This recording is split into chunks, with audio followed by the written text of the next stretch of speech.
Now let's get back to our top story, and for more on the implications of Lula's conviction, let's turn to Sam Cowie. He's a freelance journalist based in Brazil. Does this come as a surprise, this conviction? I mean, as we mentioned earlier, this was a man who left office with huge approval ratings.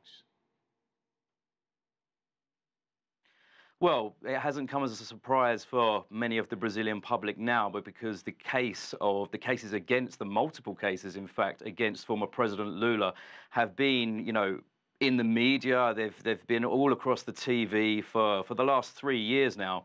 Of course, there was the mental health scandal in 2006, another corruption scandal that Lula was allegedly involved in. And, Brazilians are no stranger to corruption amongst their politicians, quite frankly. So I wouldn't say that it necessarily has come as a surprise, but you're right.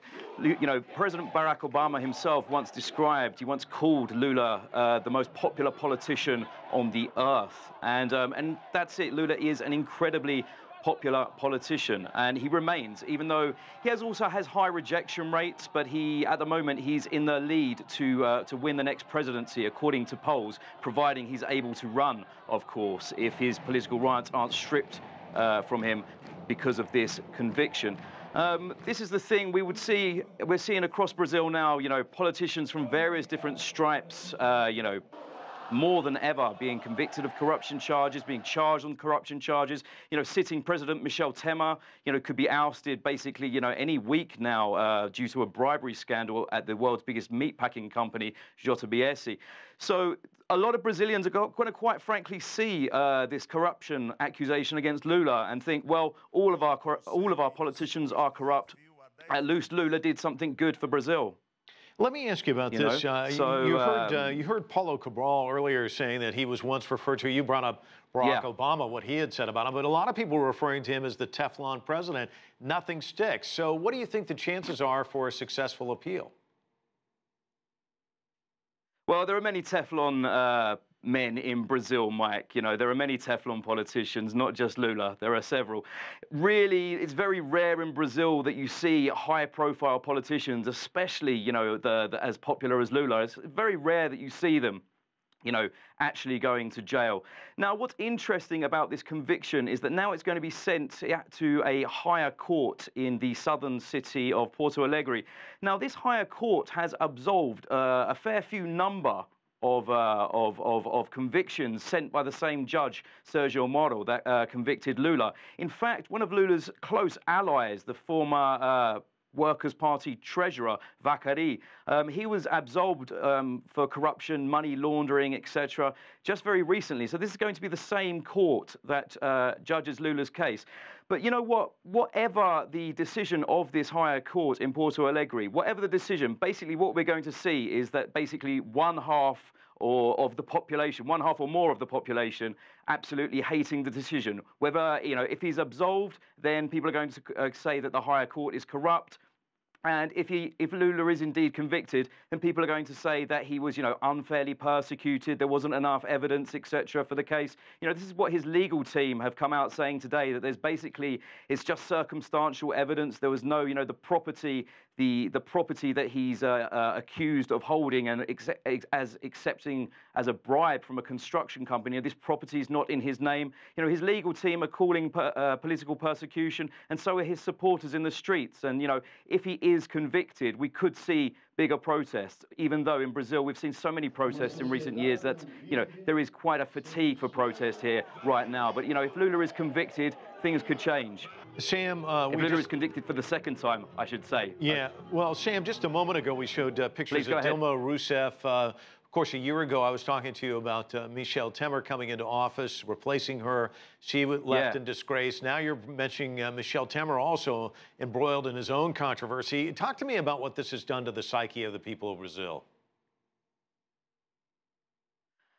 Well, basically, faith in democracy, faith in politicians is at an all-time low in Brazil at the moment. Although, interestingly enough, what we have seen, especially since the Temer crisis started, Temer is accused basically of accepting bribes and also authorizing bribes from a giant meat tycoon, basically.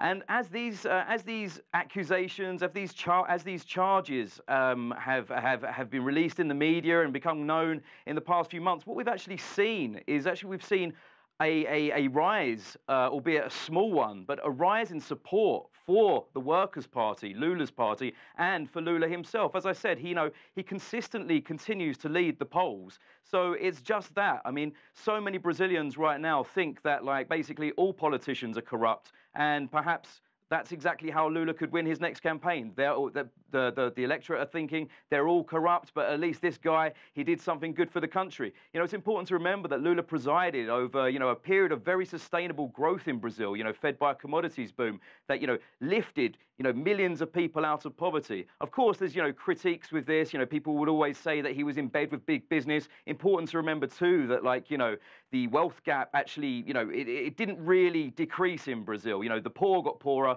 but the poor got richer, but the rich also got extremely rich. They got much richer during the Lula years too. But people will always remember Lula as that guy that, you know, rightly or wrongly, that basically helped them out, especially in the poorer cities, especially in the Northeast where Lula's from.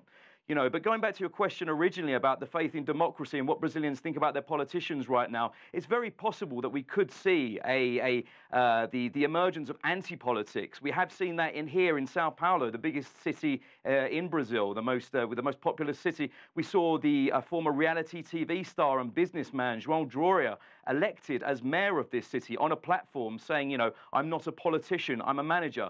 So, I mean, basically the elections in 2018, guessing game is right now basically a mug's game. It's a fool's game to guess who's going to be who's going to win the presidency. But there's also play for Lula if he's able to run, if he's not convicted from the higher court. But also we could see perhaps a Donald Trump-like figure, which we're seeing right now with a Congressman Jair Bolsonaro also polling very high. If João Dória himself decides to run, he could also win. So basically, it's that, you know. Yeah. The faith in politicians is at an all-time low because of these corruption investigations, and that could have a massive impact on the 2018 elections. Yeah, it's an interesting dynamic. Sam Cowie, thanks so much for your observations. Appreciate it.